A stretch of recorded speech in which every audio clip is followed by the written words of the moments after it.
Hi, hello. This video is about the frequency response for both BJT and FET. Okay, so as we know, frequency response is a graph showing the relationship between the voltage gain and the voltage gain and the frequency rather of a certain amplifier circuit. Okay, so in the frequency response, when talking about an AC amplifier, we need your two cutoff frequencies, that is your F1 and F2. Okay, because if you know the cutoff frequencies, we can be able to draw the frequency response of your certain amplifier circuit. So in this video, we will be discussing how to determine the lower cutoff frequency and the upper cutoff frequency for a certain amplifier circuit. So we will be starting with the low frequency analysis. We will be calling this the bode plot. Okay, so which will determine what part of your circuit will determine the lower cutoff frequency. Okay, so our RC combination will define the low cutoff frequency. So at low frequency, okay, so your capacitor is working. So this is our circuit for your low frequency analysis. This is your capacitor and this is your resistance. Okay, so your capacitor will be shorted. We will assume that this is shorted once it reaches its frequency. Okay, so your capacitor will be shorted once it reaches a certain frequency. Okay, so at a very low frequency range, okay, so let's take for example, using DC analysis, we say that your capacitor acts as an open circuit. So therefore, at DC, no AC signal will pass through your circuit here. So therefore, if you have no input signal here, we don't have any output that your amplifier can be able to amplify. So as the frequency increases, at high frequency, your capacitor now starts to become shorted. Okay, so once it is shorted, we will be replacing that by a short circuit like this one. So if ever we have here an input voltage, there will be an available output voltage at this area. So this circuit here acts like a filter. Okay, so this is like a high pass filter in such a way that you must obtain a certain frequency that can make your capacitor shorted. Because if we do not reach that certain frequency, your capacitor is just like an open circuit. Therefore, you have no input voltage, and if you don't have any input voltage, we don't have any output voltage. Therefore, we don't have any gain. Okay, so the RC combination here will define the low cutoff frequency or our F1. So at low frequency, our capacitor is open.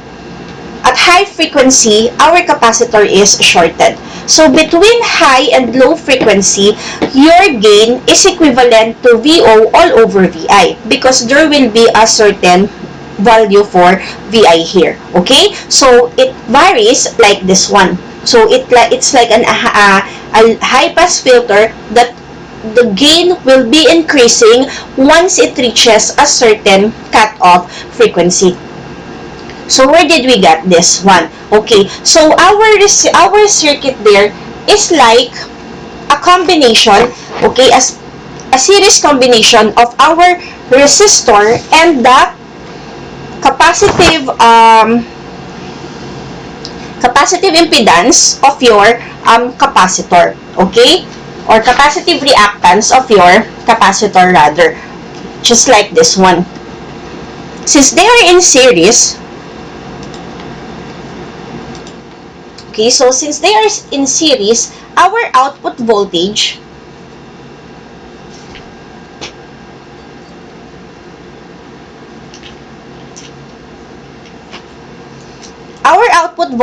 is equivalent, so since our R is in parallel with your output voltage, whatever voltage drop across R, that will be your output voltage. Okay, so voltage drop across R multiplied by VI divided by the reactances. We have here your resistance R and the capacitive reactance of your capacitor here. Okay, so there will come a time that your XC here will be equal to your R. Okay, so at that specific time, since they are equal, we have here your VO is equivalent to R multiplied by VI divided by the square root of, since your XC is really not a resistance, so in your circuits you have discussed that this is a reactance, so therefore we will not simply add R and your XC. So your XC here is just like an imaginary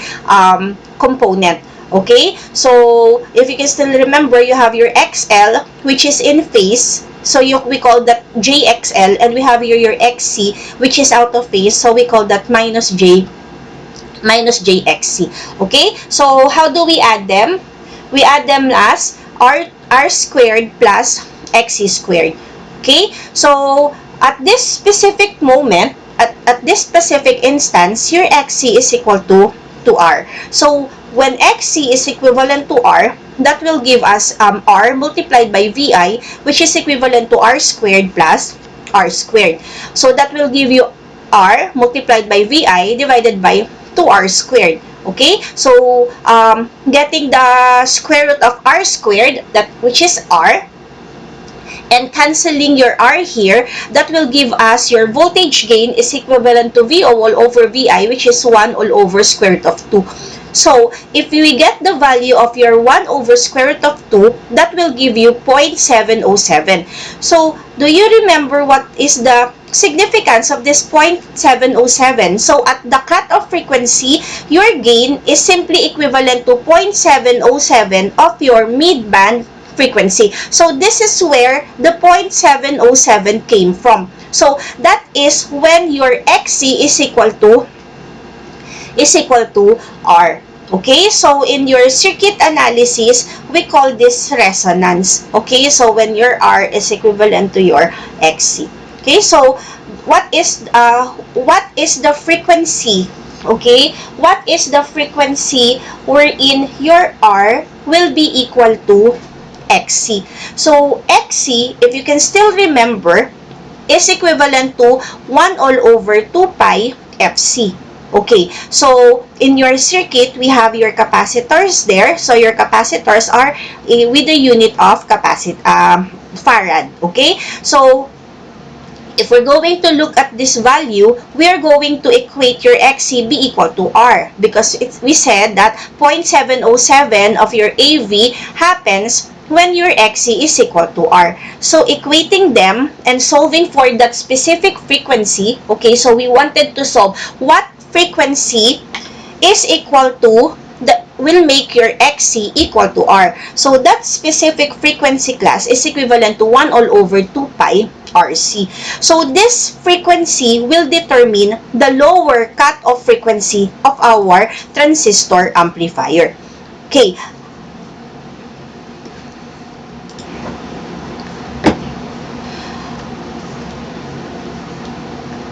So, if we're going to express your 0.707 in terms of decibel, that is equivalent to the negative 3 dB point. So, if you can still remember our normalized mode plot, we have here your 0 dB. Your 0 dB happens during mid-band. So, what is happening during mid-band? So, at mid-band, your VO all over VI or your voltage gain is constant. However, once it reaches a certain cutoff frequency, we call that F1. So, this is the 0.707 mark. Okay? And in decibel, that is equivalent to negative 3 dB. Okay? So, at negative 3 dB, that is where your it happens at your lower cutoff frequency. So, there is a 3 dB drop in gain from the mid-band level when F is equivalent to F1. And after F1, your gain is slowly decreasing. So our main concern now is how are we going to know what is this F1? So for a certain amplifier circuit, how do you determine F1? So in the laboratory, what you are doing is you are applying a signal using a signal generator. So what do you do in a signal generator? You usually set the value of the amplitude of the signal, and at the same time, you also set the frequency of the signal. So if your frequency is not within this F1 and this following frequency, your amplifier will not function properly. So we really need to define F1. Because if we're going to choose an input to your amplifier, it needs a frequency that will fall within this range. Okay? So, our task for today is to determine or to solve for this specific F1. Okay? So, this is just formula. If we are getting the relationship between a certain F1, the cutoff frequency, and your F. So, your F must be greater than your F1. Okay? So, at F, okay, at F which is equal to F1, so that is equal to 1. So, where will it lie? So, it will lie on the 0 dB range. Okay? So, when your F is equivalent to 1/2 or 2 times your F1, so that is equivalent to 2. So that means you have there negative 6 dB. Okay, so this is your negative 6 dB mark. When your F is equal to 1/4 of your F1, okay, so 1/4 of your F1, that means it's lower. So F1 all over F will give you 4. And that is equivalent to negative 6, negative 12 dB mark. Okay, so if you're going to notice 2 and 4, it doubled. So therefore, we have an addition of 6 dB since it is a voltage. However, if your F is equal to 1/10 of our F1, that is equivalent to negative 20 dB, or this is equivalent to 10. Okay? So what is the significance of 2 here and what is the significance of 10 here? So what we are doing is Bode plot. Okay? So Bode plot is a piecewise linear plot of the asymptotes and associated breakpoints of the magnitude versus the frequency. So a change in frequency by a factor of 2. So remember, half of the lower cutoff frequency, 4 times the cutoff frequency F1. So a factor of 2 is equivalent to 1 octave. Okay, so when your frequency is below 1 octave, you result in a 6 dB change in the ratio. Okay, as noted by the change in gain from F1 over 2 or half of F1 to F1. So we call that 1 octave. So for a 10:1 change in frequency, that is equivalent to a decade. So if your F is 1 decade below F1, automatically there is a 10 dB change in the ratio as demonstrated between the frequency of F1 divided by 10 and F1. Okay? So what are our steps? So number 1, first step, we have to find F1. Okay, so how do we solve for F1? F1 will be coming from your circuit parameters. Okay, so later on, we will be solving for F1 and we're going to find out that the formulas are very easy. Actually, our formula is just this one. We are just going to change the value of your capacitor depending on where it is located, and we are going to change the value of R so that we can get the relationship of your capacitor and your resistance R. Okay? So then, after determining or finding F1, we have to sketch 2 asymptotes. Okay? One along the 0 dB line and the other down through F1. So that means negative 3 dB mark. And then, at 6 dB per octave or at 20 dB per decade, we're going to draw your waveform. Okay? Or your frequency response. Find the 3 dB point which corresponds to your F1, and then we can sketch the curve. Okay? So we're going to find out that it is very simple. We only have to remember a single formula. And what is that formula? This formula. Okay? However, we really, again, need to review your previous topics in Electronics 1.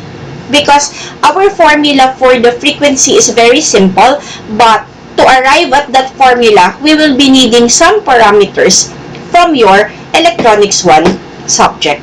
Okay? So, this is the loaded, okay? So, this is a loaded BJT amplifier with capacitors that affect the low frequency response. So, what affects the low frequency response? We have here your CS, we have here your CC, and we have here your CE. So, this is CS because this capacitor is connected to your source voltage here.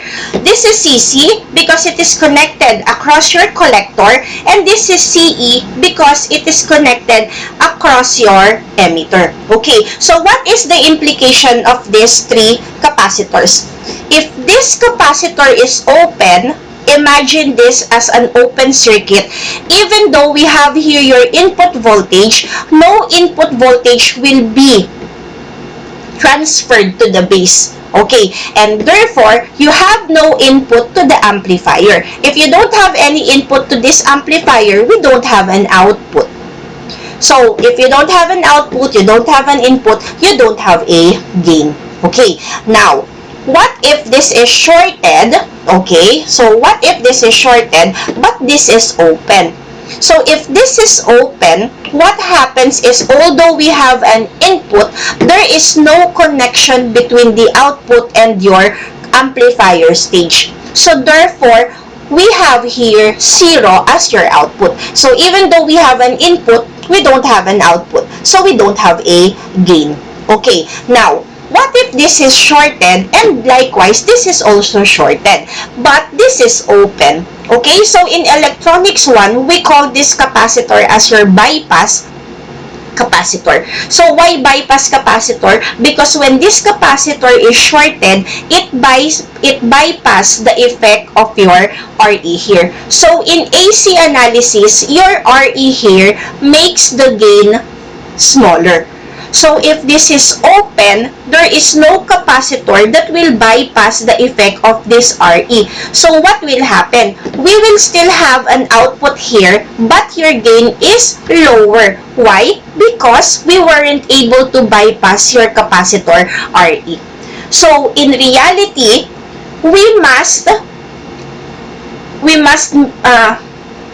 have to be sure that these 3 capacitors here are all shorted. So, how do we know that these 3 capacitors will be shorted once it reaches its frequency? Okay, its frequency response. So, what is the frequency of those capacitors? Let's discuss this one by one. So, CS here is normally connected between the applied source and the active device. So, as you can see, if we're going to simplify your circuit, and we have here a voltage divider configuration, okay, so we have here your CS, your capacitor CS here, and then this is your RS, and this is the resistor of your system.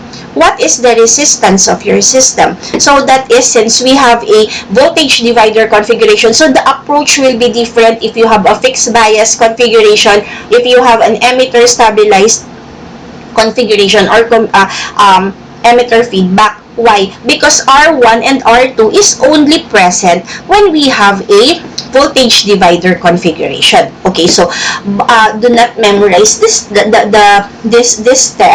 formula, but you have to understand the analysis. Okay, so why do we have here R1 parallel R2? Because of the voltage divider configuration, and of course we have here the resistance of your capacitor. So, why beta RE again? So, it is beta RE again because we have a common emitter configuration.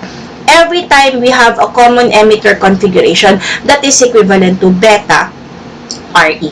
So as you can see, your R1 parallel R2 here is also in parallel with your beta RE.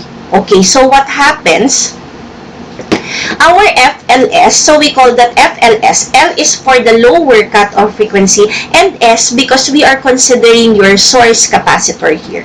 Our FLS is equivalent to 1 all over 2 pi RS plus RI multiplied by CS. Okay? So, CS class is always given. You borrow that in the laboratory or you place that when you are simulating using your multi-sim. RS here is your source resistance. So, that is the internal resistance of your source. RI here is the input impedance of your voltage divider configuration. And as we can see, your R1 parallel R2 here is also in parallel with your beta RE. Okay? So, therefore, our RI here is equivalent to R1 parallel R2 parallel beta RE. So, once you know this from your circuit analysis, from your electronics 1, all you have to do is to substitute the value of your RI and your CS. And then we solve for your FLS. Actually, this is just the additional formula for electronics 2. Okay? Because this beta RE here is just was derived from your electronics 1. Okay, how about the second capacitor? CC, okay? So, CC is normally connected between the output of the active device and the applied load. So, our active device, of course, is your capacitor, okay? And what part of your, transistor, and what part of your transistor, since we're talking about output, for a common emitter configuration, your output is at the collector. So, we call this collector, CC. So, this is how your CC looks like, okay? So, this is your output impedance from our previous discussion. This is your CC. This is always given in the problem. And then we have here your load resistance, okay? So, your load is connected to the circuit via your CC. So, this must be shorted because if this is not shorted, your load is not connected to your capacitor, to your transistor circuit. Okay, so we have here your FLC. Notice the formula. It is still in a form of 1 over 2 pi RC. But what is your R here? R here is your output impedance plus your load resistance. Okay? So, this is your RO whenever it is given, but if it is very, very high, we can bypass its value. Okay? So, this is your RC and this is your RL. So, if this is shorted, we see that your RC is in parallel with your RL. Okay? So, RO is RC parallel RO. And then, RC is, RO is parallel with RC. If RO is not given, so the output impedance is just your RC. And then, your RC now will be added to your RL.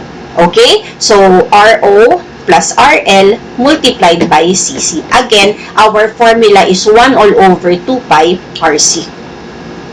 Lastly is CE. Okay? So, we call this as your bypass capacitor. So, your CS and your CC, we call them coupling capacitors. So, why coupling?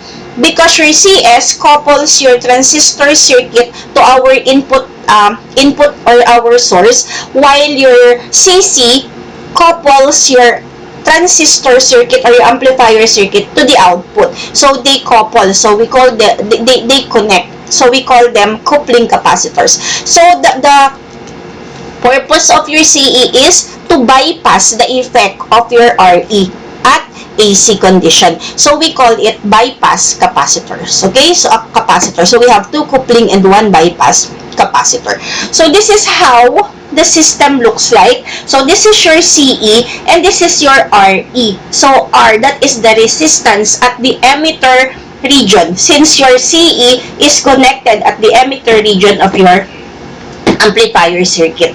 Okay, so your FLE again, so we always have L because what we're trying to solve is the lower cutoff frequency. Okay, so that is equivalent to again 1 over 2 pi RC. But the question is, what is RE? RE is all the frequency, all the resistances that you're going to see or read across your emitter terminal. Okay, so and that will give us, this is your RE. Upon entering the emitter, we have here your RS prime divided by our beta plus RE. So this is already familiar with you, particularly in the emitter stabilized configuration. Okay, wherein the resistance RE here is made bigger because of the effect of your transistor. So, your RE there is equivalent to RE in parallel with RS prime divided by beta plus RE. Okay, so what is RS prime? Since this is a voltage divider configuration, your RS prime is equivalent to our RS, which is connected at the input side, parallel with R1, and then parallel with R2. So when you know this RS here, class, all you have to do is to substitute that in our formula, and then we solve for FLE. Okay, now, we have three frequencies, FLS,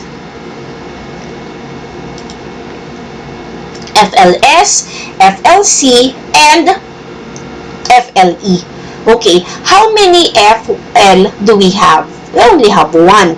So technically, we can compute for three different values of F there. Okay, so which frequency are we going to consider? Is it FLS, is it the FLE, or is it FLC? So if you're going to remember with our previous videos, we have a term dominant capacitor. Okay, so among the three frequencies, among the three capacitors, we will only be choosing one as your lower cutoff frequency. So the lower cutoff frequency that you're going to choose, that is the dominant capacitor. So the question is, what are we going to choose? Which among the three capacitors are we going to use as the lower cutoff? That is what we're going to find out later. Okay? So, let us have an example. Okay? So, it says here, we have to draw the frequency baud plot, the low frequency baud plot, given this voltage divider configuration. Okay, so we have here your certain values, your CS, that's 10 microfarad, your CE, that's 20 microfarad. Before, we're just concerned with the capacitor as it is either open or shorted. So this time, we are more specific in what frequency, on what value of frequency will it become shorted. So therefore, we are now concerned with their numerical value. So we have here 10 microfarad for your CS. For your CE, we have 20 microfarad. For your CC, we have 1 microfarad. We have RS and everything. Okay? So, the first step here, our formula is very simple. This is just our formula. Okay? But we need to solve, we need to go back to the basic. And what is your basic? We need to solve for your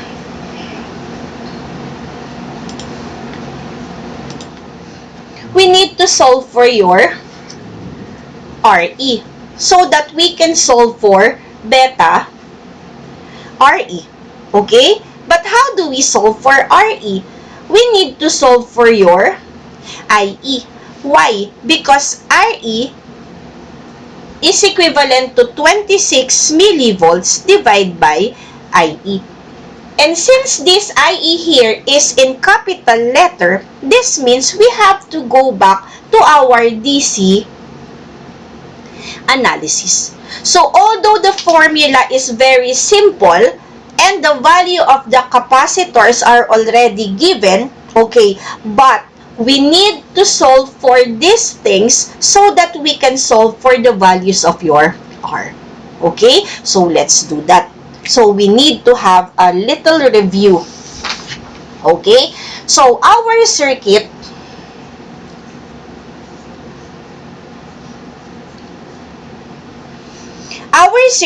is a voltage divider configuration. If you can still remember, okay, our DC analysis for voltage divider common emitter configuration has two approaches. Okay, so recall that your voltage divider configuration can be solved using the exact solution and the approximate solution. So you can use the exact solution anytime you want. Okay, it can be used with every voltage divider circuit that you have. The only problem with the exact solution is that it requires a longer and more tedious solution. Okay, how? Because this is where you will still have to get your Thevenin's resistance and then your voltage, Thevenin's voltage, and then you have to redraw your circuit so that it will become your Thevenin's resistance only and your Thevenin's voltage. However, we have a simpler approach, which is the approximate solution. So, however, approximate solution is not applicable to every voltage divider configuration. So, we need to satisfy a certain condition first before we can use the approximate solution. But once the condition is satisfied, approximate solution is very simple, okay, and shorter approach compared to the exact solution. Okay, can you still remember the condition? So the condition is your beta RE must be greater than, okay, much greater than 10 times of your R2. So if you satisfy this condition, we can proceed to the approximate solution. So substituting the values, okay, in our example, so our beta is 100, our RE is equivalent to 2 kilo ohms. Is it greater than, okay, is it much greater than to 10 times our R2? So our R2 is 10 kilo ohms. So we have here 2 kilo ohms, 200 kilo ohms, and this is 100 kilo ohms. So condition was satisfied. So since we satisfy this condition, we can use the approximate solution. Okay, so from the approximate solution now, we solve for VB. Okay, so what is the voltage across the base? So by voltage divider configuration, the voltage across the base is the voltage across your R2. So since the condition is satisfied, we're going to assume that your R1 is in series with your R2. So therefore, since they are in series, your VCC will just be divided between R2 and R1. Okay, so the voltage across R2 is in parallel with the base voltage. So therefore, that is equivalent to our VB or our base voltage. So that is equivalent to R2 multiplied by our VCC divided by R1 plus R2. Substituting the values from our circuit, so we have here 10 kilo ohms multiplied by 20 divided by 40 plus 10k. So this will give you 4 volts. Okay, so if you can still remember, what is the implication of VBE here? So VBE is VB minus VE. Okay, so VBE is equivalent to VB minus VE. But we know VBE. What is VBE? VBE is equal to 0.7. And we just solve for VB. So we can solve for VE. What is VE? VE is equivalent to VB minus VBE. So that is 4 minus 0.7. That will give us 3.3. Okay. So we know VE. What is IE? IE is equivalent to VE divided by RE. Okay. So we have your RE, which is equivalent to 1.65 milliamperes. So we now know IE. So after solving for IE, we can now solve for RE. So RE is 26 millivolts divided by IE. So that will give you 15.76 ohms. And the input impedance for a common emitter amplifier is beta RE. So beta RE is equivalent to 100 multiplied by 15.76. That will give you 1.58 kilo ohms. So this is your input impedance.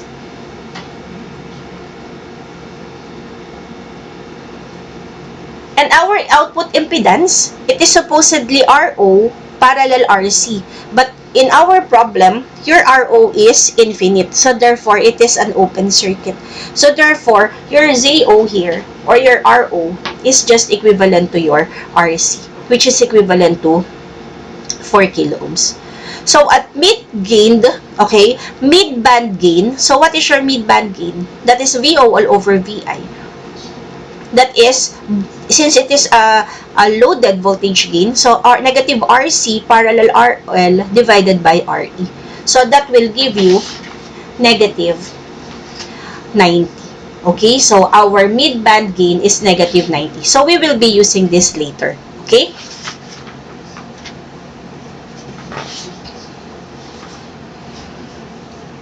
So the input impedance now is equivalent to, since this is a voltage divider configuration, we have here R1 parallel R2 parallel beta RE.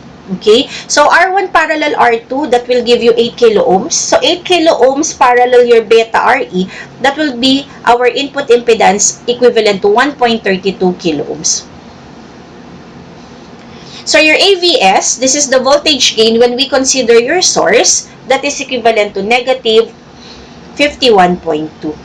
Okay, so we have a negative sign. Why? Because we have a common emitter configuration. And common emitter configuration is your output voltage is out of phase with your input voltage. So it is always negative. Okay, so once we know that, we can direct substitute it with our formula. So this is where your electronics 2. Okay, so very simple.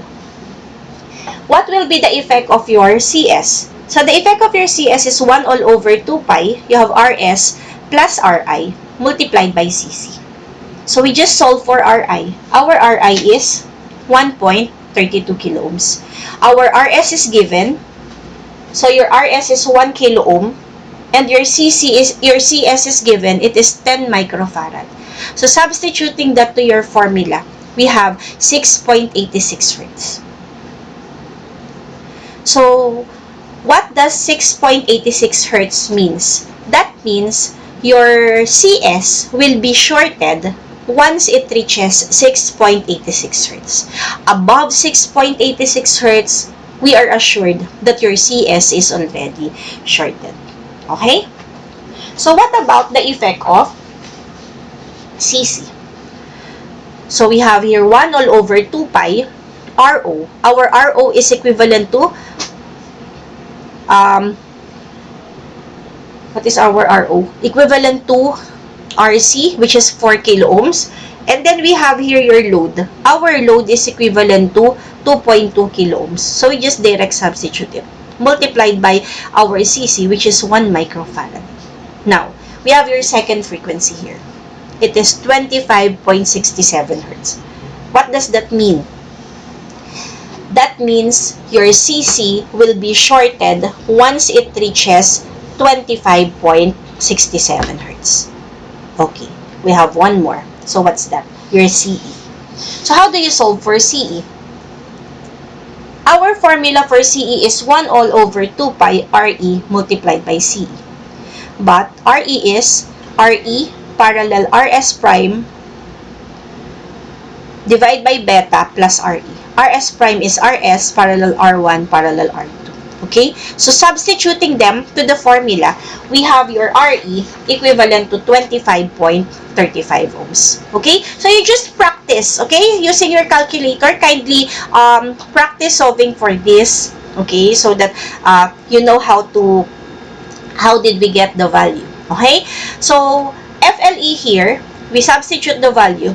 That will give you a frequency of 326.8 Hz. Okay, 326.8 Hz. So what does this mean? This means that the emitter the bypass capacitor, CE, will be shorted, okay, once it reaches 326.8 Hertz. Okay. We have three values, okay? So what are those three values? We have your F, L, S, which is equivalent to 6.86, and we have your FLC, which is equivalent to 25.67 Hertz. We have three values. But how many low cut-off frequency do you have? You only have one low cut-off frequency. Okay, so which is the dominating capacitor? Which will serve as our low cut-off frequency? So you might be saying na maybe it is the 6.86 because it is the lower cutoff, right? So, since we are talking about the lower cutoff, are we going to choose the lowest? Okay, among the three. So, again, what is our purpose? Our purpose is that those three capacitors must be shorted at the same time. So, the three of them is working at the same time.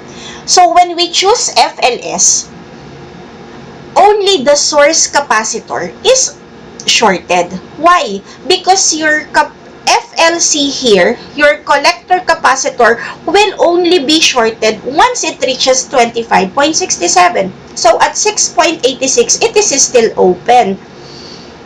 Especially FLE, especially the bypass, because it will be shorted only at 326.8 Hertz.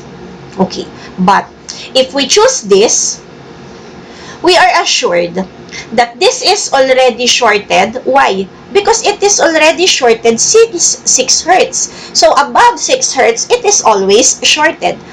Likewise, this is also shorted because above 25.67, it is shorted. So, how do you choose the lower cutoff frequency? You choose the highest. Okay? The highest among the three is your dominating capacitor. Because at this frequency, we are assured that these two are also shorted. But if we choose this, these two are still open. If we choose this, these two are the only ones that are shorted. But if we choose this, all of them are functioning. So, how do you choose your FLE? Which is the dominating capacitor? So, the dominating capacitor is the one which has the highest frequency. Okay? Ma'am, is it always FLE? Which is the highest frequency. So, this is in our example. So, you really have to solve for the three. Because once you know the three frequencies, then, that is the only time that you can decide which among the three is your lower cutoff frequency. Okay? But above 326, we all know that these three are already functioning. Okay? So, we have already determined your lower cutoff frequency. Okay? So, if we're going to plot that class, this is your FLS. So, if you're going to plot that, this is your FLS around 6.86 Hertz. Okay, so below 10. This is your FLC. This is around 25 Hertz. And this is your FLE. This is around 326 Hertz. So you can see, we choose FLE to be your FL or low cutoff frequency. So what happens there? It says that at FL, you have there your negative 3 dB point. Okay, and it is slowly decreasing depending on decades. So 10 decade, it loses or decreases 20 dB, or per octave, it decreases by 6 dB. Okay, and above FLE, we have here your midband. So that means your voltage gain is constant. So we solve for the first half. However, how many cutoff frequencies do we have? We have two. We have the lower and we have the upper. So we still need to know the upper frequency at the other end. So it is no longer the 3 capacitors. Why? Because these 3 capacitors, we are already assured that they are already shorted. So which capacitors will determine our upper cutoff frequency. Okay? So,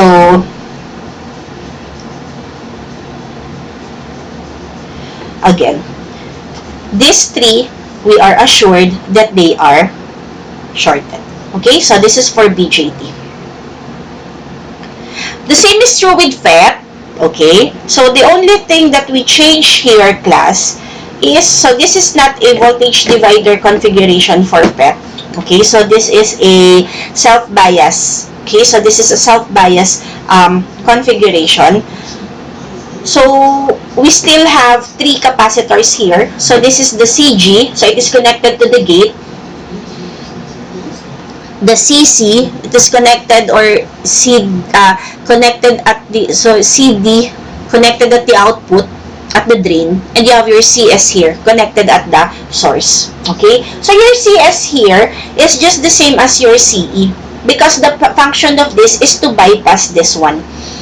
These are 2 coupling capacitors also, just like your CS and your CC at BJT. So because the function of these 2 is to couple the input to the amplifier and the amplifier to the output. Okay?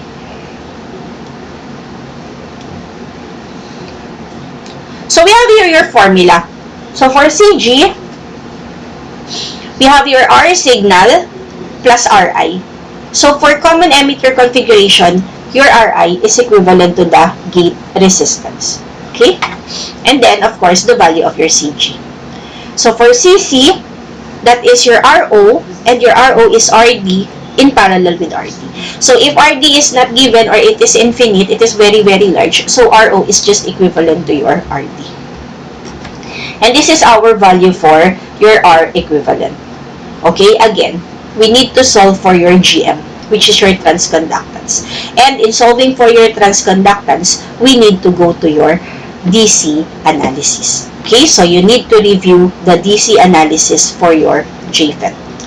Again, the highest frequency among these 3 will determine your lower cutoff frequency.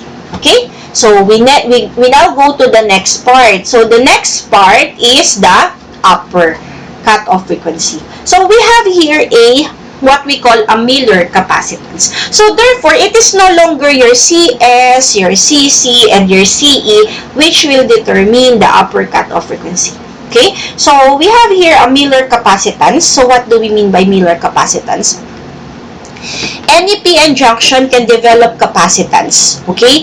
In a BJT amplifier, this capacitance becomes noticeable across the base collector junction at high frequencies in a common emitter BJT amplifier configurations and at the gate to drain junction at high frequencies for a common source FET amplifier configurations. So we do not encounter this usually in common base and common collector.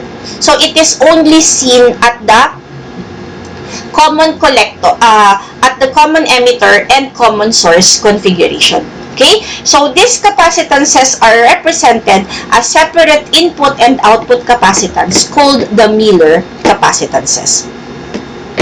So for the Miller input capacitance, note that the amount of Miller capacitance is dependent on the inter-electrode capacitance from the input to the output. So when you have a capacitor which is connected at the output going back to the input, we have here somewhat a feedback. So when we say feedback, it is a path or it is a capacitor that connects your output to your input side. So we call this CF or feedback capacitance. Okay? And the voltage gain. So remember earlier, we solved for the voltage gain. So we will be using the voltage gain at the upper cutoff frequency. Okay? So we have a voltage here. We have a formula for your CMI. So CMI is the input Miller capacitance and that is equivalent to 1 minus AV. Again, AV is the voltage gain, okay? Voltage gain for the common emitter configuration. So what is the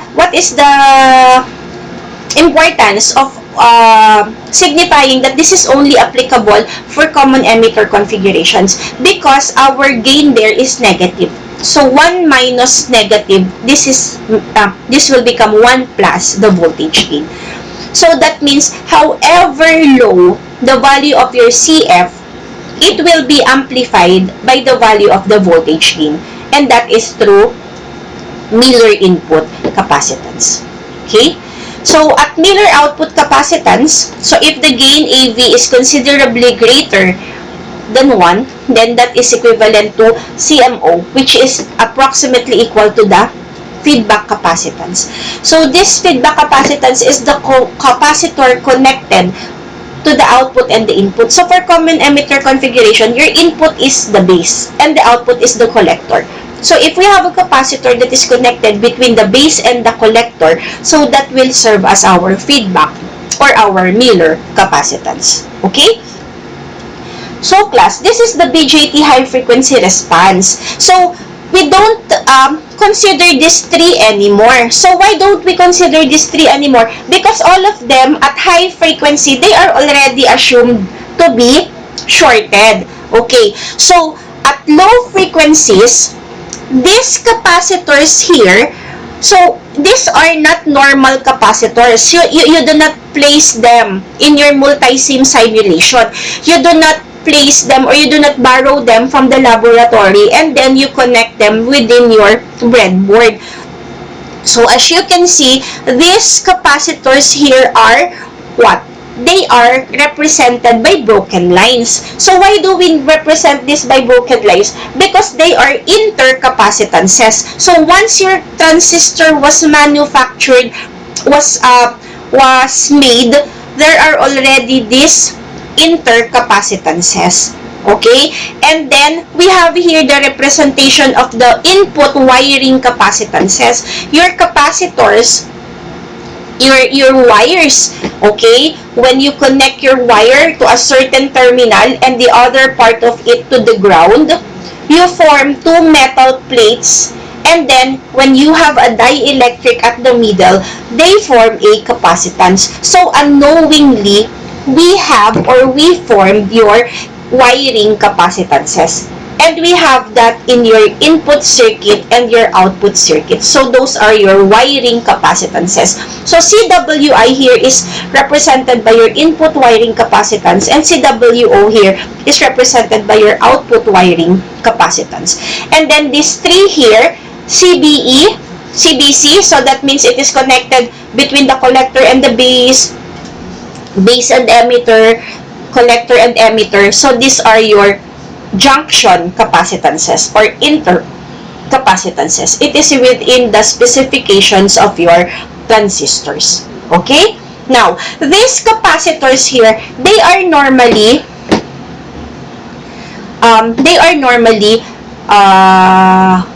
open. Okay? So, they are normally open. But, so at the input side, so at the output side, this is how your capacitor looks like. So the opposite. Okay. So at low frequencies, these are open. So if this is open, class, we have here your output voltage. Okay. So if this is open, you have here your output voltage. So the problem is, at a certain frequency, at a certain high frequency, this will become shorted. So once it is shorted, your output is in parallel with a short circuit. So when your output, your voltage is in parallel with a short circuit, your output there is equal to 0. So we don't have an output.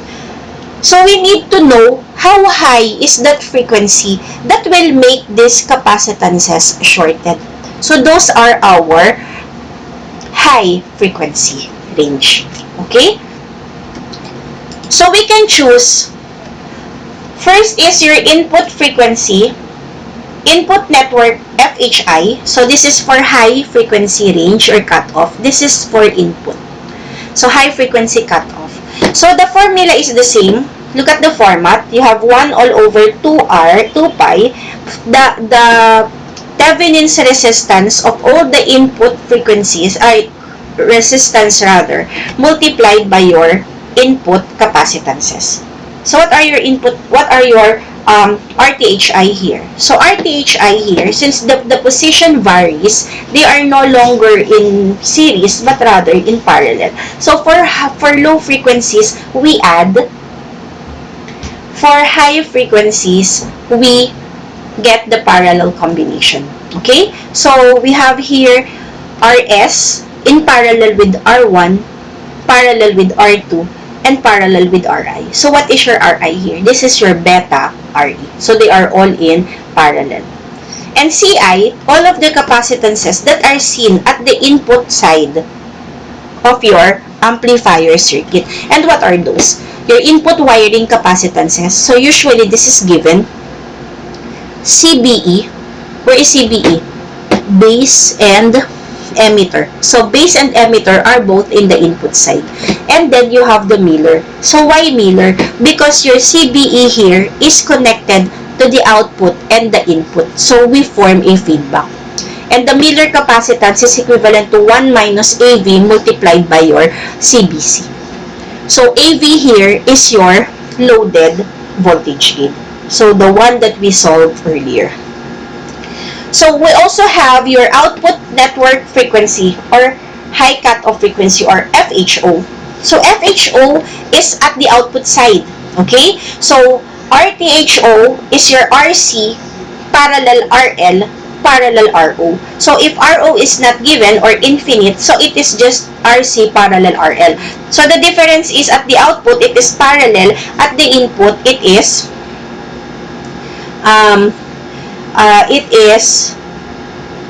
what we call this series or add. Okay, what are the capacitance at the output? So your CWO, your CCE, so why CCE? Because collector and emitter, between collector and emitter, they are both at the output side. And then the Miller output capacitance, again the feedback CBC. Okay,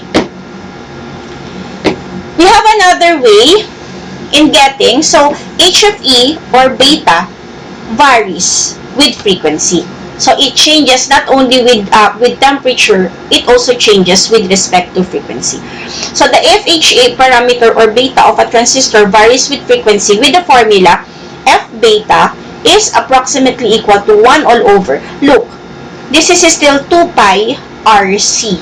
Okay, so your R is beta RE and your C is your CBE plus your CBC. Actually, this is just a formula. Once you have already know the once you have already solved for the value of your RE.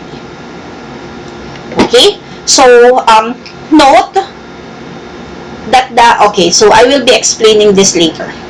Let us continue with the problem that we have solved earlier. Okay? This time, we'll just add this specific values sa CWI, CWO, and then CBE, CBC, and CCE.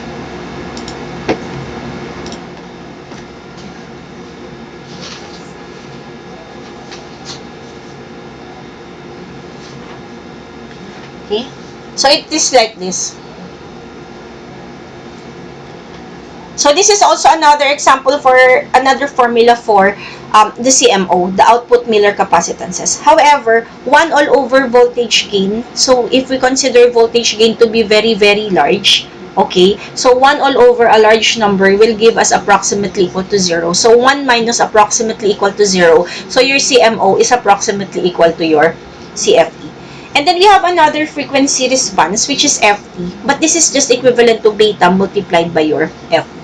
Okay, so this is how your output capacitance looks like.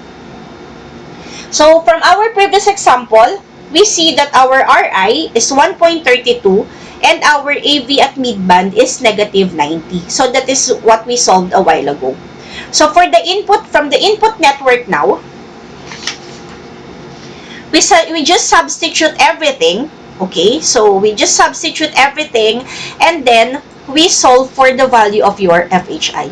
So our FHI here is 689 kilohertz. So we're expecting a higher value because we're talking about the higher cutoff frequency. So we are expecting a higher value. So this is from the input. Okay, so we get your RTHI from the formula and then we get your CI. So we just added your capacitors at the input together with the Miller input capacitance. Okay, so the feedback is your CBC. From the output, this is our formula. Okay, so RC parallel RO, but RO is infinite. So therefore, we get there 1.42 kilo ohms. And then we have here 13 picofarad. So picofarad is 10 raised to negative 12. So we have 8.6 megahertz. Due to beta, so we just substitute your RE that we solved a while ago, and then our CCE and CBC and CCE, CBE and CBC. So this will give you 2.52 megahertz. And then finally FT, that will give you 252.47 megahertz. Okay, we have again 4 options. Which will we choose? Okay, are we going to choose FHI? So FHI is 689 kilohertz. So FHO is 8.6 megahertz. F beta is equal to 2.52 megahertz. And FT is equivalent to 252.47 megahertz. So which among the 4 are you going to choose? So what is the implication? So at 689 kilohertz, this is already shorted. So therefore, you don't have any output anymore. Okay? So this will be shorted at the output when it reaches this value and at the same time this value. So what do we mean by that? Obviously, even though these are very, very high frequencies, we have to choose the one which is the lowest. Okay? Because at that specific frequency, you do not have an output voltage anymore. And if you do not have an output voltage anymore, therefore, we do not have any gain. So therefore, which in this case, our upper cutoff frequency was dictated by the input parameters. Okay, so you still have to solve for this. Although this is already out of the question because technically this will be greater than this one. But at least these 3. So determine these 3. And from these 3, you will determine which among the 3 is the lower cutoff frequency. Okay? So this is the same for FET. Okay? So the junction capacitances are CGS, CGD, and CDS. Your wiring capacitances is CWI and CWO. Your coupling capacitors are CG and CC, and your CS is your bypass capacitor. Okay? So the same. You just look at the formulas. Okay? So what happens is, in choosing, okay, so we have to remember this. Note that the highest lower cutoff frequency will determine your FL, and the lowest upper cutoff frequency, FH, are the closest to the actual response of the amplifier. So our answer here is about 689. So this is your about 689. So this is your FHI here, somewhere here. And our 300 something here, this is your FLE. So they determine the value of your F1, your F2, or your FL and your FH. So the difference between your F2 and your F1 here is your bandwidth. Okay? So what is the multi-stage frequency effect? So each stage, so in the gain, okay, so in the gain, when you cascade, what happens? Your gain increases because you multiply the value of your gain. But what happens with the frequency? So each stage will have its own frequency response. But the output of F1 stage will be affected by the capacitances in the subsequent stage. This is especially so when determining the highest frequency response. So for example, the output capacitance CO will be affected by the input Miller capacitance of the next stage. So what is the effect in the frequency when we are cascading your amplifiers? So it is like this. Okay? So for example, this is our F1 and this is our F2. And then we have here your F1 and this is our F2 prime. And then you have your F1 prime and this is our F2 prime. So we have here three transistor amplifiers in cascaded form. So among these three, which capacitor is determined to be the cutoff among the three? So therefore, the lowest, which is your F1 here. At the same time, it is the what? It is the highest here. Because the outest F1 and the outest F2 will determine your frequency response. So, once the cutoff frequencies have been determined for each stage, so we need to determine the cutoff frequency of each stage, taking into the account the shared capacitances, they can be plotted. So, note that the highest lower frequency capacitance, this one, and the lowest upper capacitance, which is N3, this one, are closest to the response of the actual response of the amplifier. So, multi-stage amplifier frequency response means we are limiting the bandwidth. Okay? So, we choose the highest, note at the highest lower cutoff frequency, and then the lowest upper cutoff frequency. So, that is the frequency response. So, the effect class is we are lowering the bandwidth. So, technically, it is a trade-off between bandwidth and gain. So, if you cascade, we are increasing the gain, but we are narrowing the bandwidth. Okay, so remember, what is the importance of the bandwidth? The bandwidth specifies what range of frequencies that your amplifier is capable of amplifying or handling. Okay, so always remember that.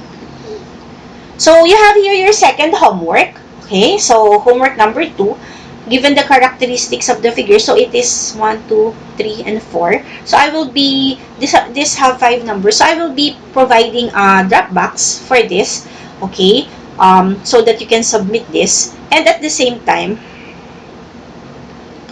okay, so,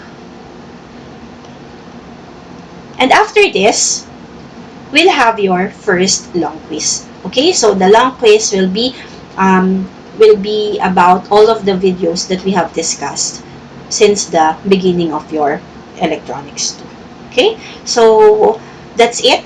That's for our topic for today, which is the frequency response. So if you have any questions, kindly take it down, and then we'll have a synchronous class.